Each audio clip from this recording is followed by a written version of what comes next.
ቤተሰብ በወይዘሮ ሜላት ቦታ ብትሆኑ እናንተ ምን ታደርጋላችሁ? በነገራችን ላይ እዚህ ድራማ ላይ በጣም ብዙ ነገር ተምሬበታለሁ። በተለይ የሰውን ልጅ አምኖ ወይም መልካም ሰው ነው ብሎ ቀርቦ ሰውን ማወቅ አይቻልም። የወይዘሮ ባዩሽ እና የወይዘሮ ሜላትን ግንኙነት ሁላችንም እንደምናውቀው በቀላሉ የሚቋጭ አልነበረም። ግንኙነታቸው ከልጅነት ጀምሮ ነው። ቢያንስ ወደ 25 እና 30 ዓመት የተጠጋ አብረው ኖረዋል። አብረው ብዙ ነገር አሳልፈዋል።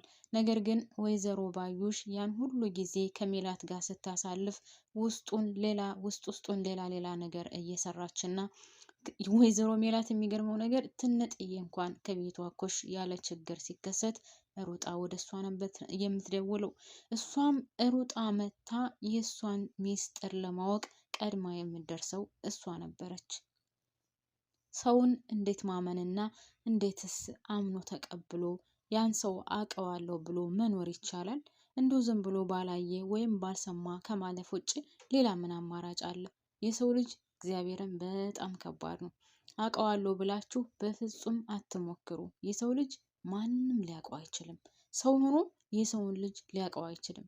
እንግዲህ 30 ዓመት እና 25 ከ25 ዓመት በላይ አብሮ መኖር ማለት ትንሽዬ ነገር አይደለም፣ በጣም ብዙ ነው። ነገር ግን ወይዘሮ ሜላት እስካሁንም ድረስ ስለ ወይዘሮ ባዩሽ የምታውቀው ነገር የለም። አሁን ባይኗ መታባታለች።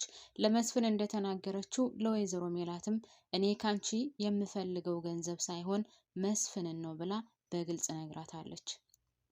አሁን ወይዘሮ ሜላት እየተንጨረጨረች ነው።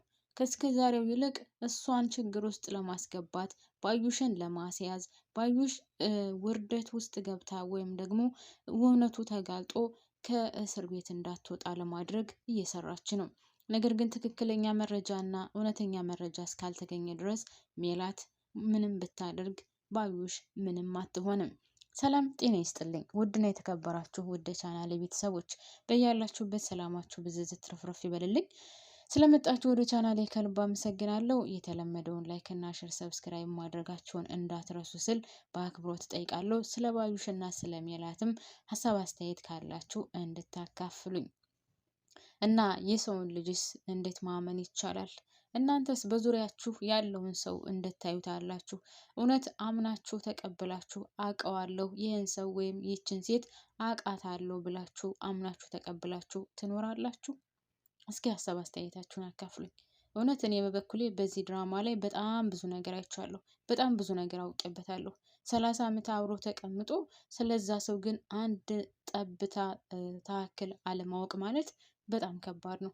ባዩሽ ከልጅነት ጀምሮ ስለ ሜላት እያሴረች ወይም የሜላትን ውድቀት እያጠነጠነች እየኖረች ሴት ነች። ምንም ሳይሳካላት ምንም ሳይሆንላት እዚህ ብትደርስም ሜላት ስለ ባዩሽ አንገቷን ገትራ የምትከራከርላት የምትወዳት ጓደኛዋ ሚስጥሯን የምታካፍላት ትንጥዬ ችግር እንኳን ከቤቷ ሲፈጠር ቀድማ የምታውቀው ባዩሽ ቀድማ አውቃ መጥታ ባዩሽ የወይዘሮ ሜላት ሚስጥር ለእያንዳንዷ በዝርዝር የምታውቅ ነበር ህይወታቸው። ይገርማል።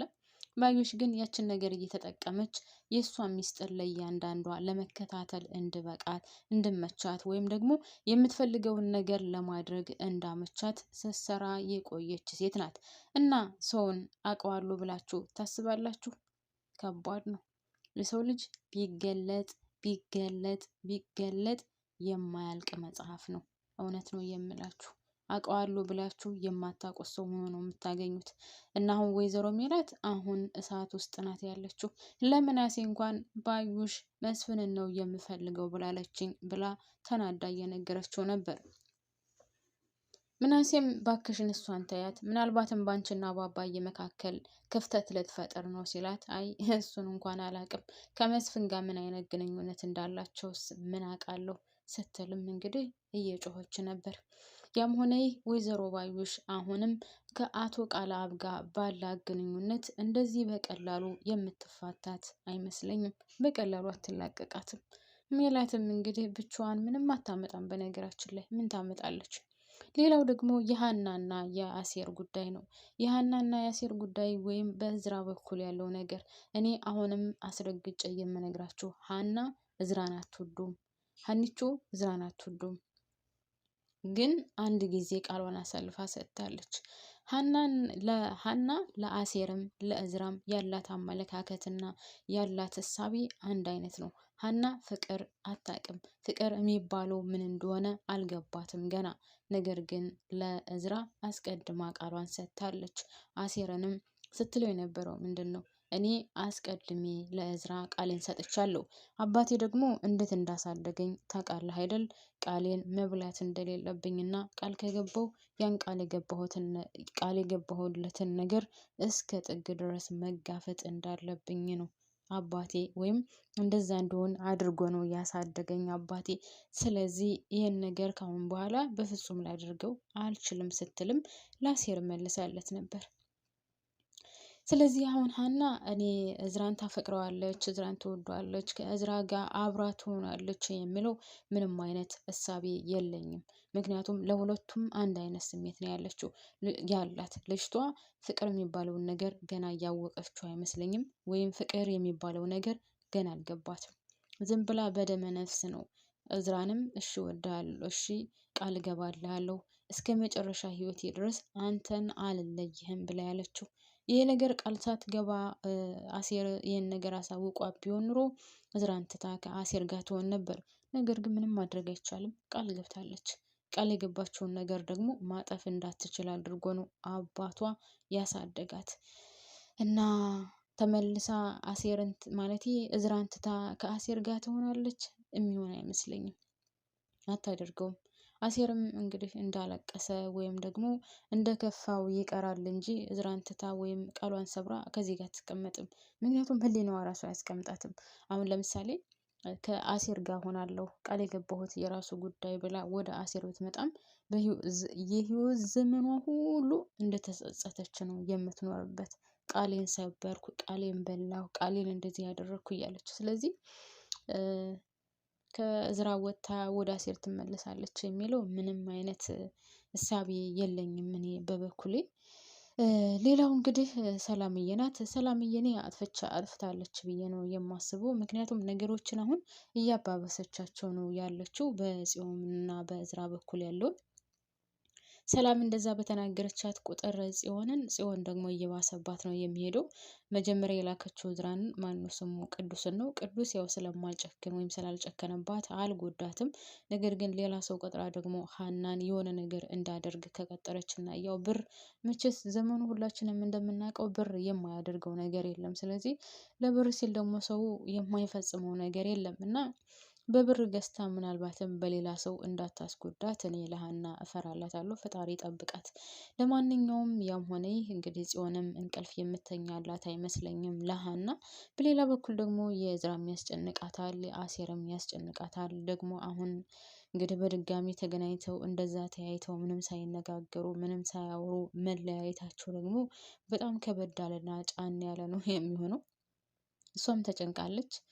ለምናሴ እንኳን ስትነግረው አሴርን ታውቀዋለህ ወይ እና እወድሻለሁ አፈቅርሻለሁ እያለኝ ነው። ነገር ግን እኔ ደግሞ ሌላ ፍቅር ውስጥ ወይም ሌላ ግንኙነት ጀምሬያለሁ።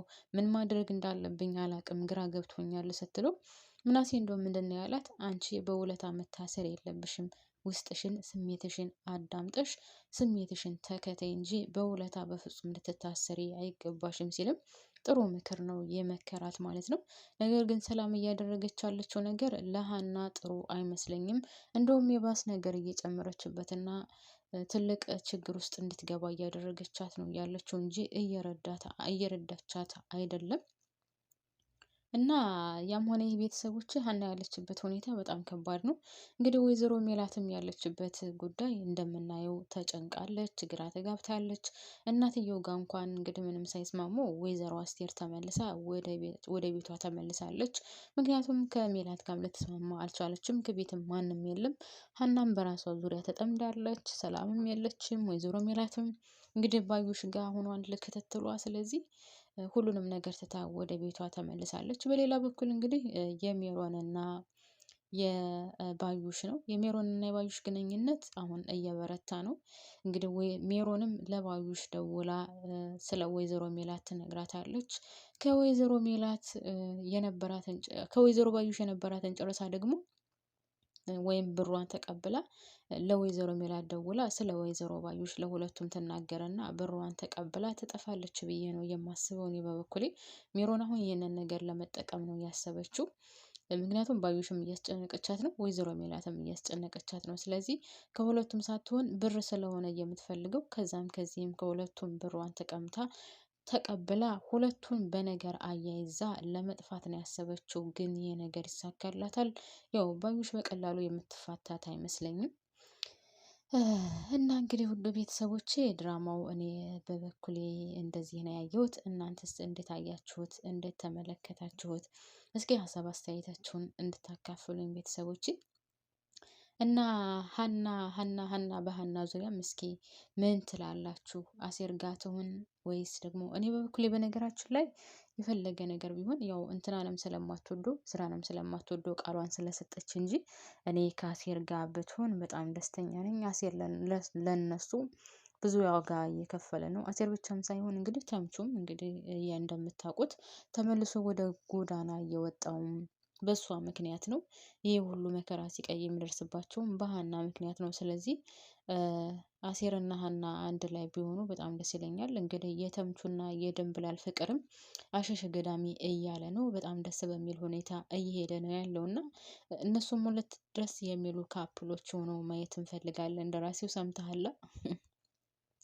ሁለት ደስ የሚሉና ወይም ደግሞ አስደማሚ የሆኑ ጥንዶች ሆነው ማየት እንፈልጋለን። አልፎላቸው ትልቅ ደረጃ ደርሰው ጥሩ ቤት ኑሯቸው ወልደው ከብደው እንድናያቸው እንፈልጋለን። ሰምተሃል? ደራሲው ይሄንን ነገር ሰምተህ ሀሳብህን ቀይረህ ለእነሱ ጥሩ ህይወት እንድሰጣቸው እንፈልጋለን ማለት ነው። ውድ ቤተሰቦችን እዚህ ላይ ያበቃለሁ። በያላችሁበት ሰላማችሁ ይብዛልኝ።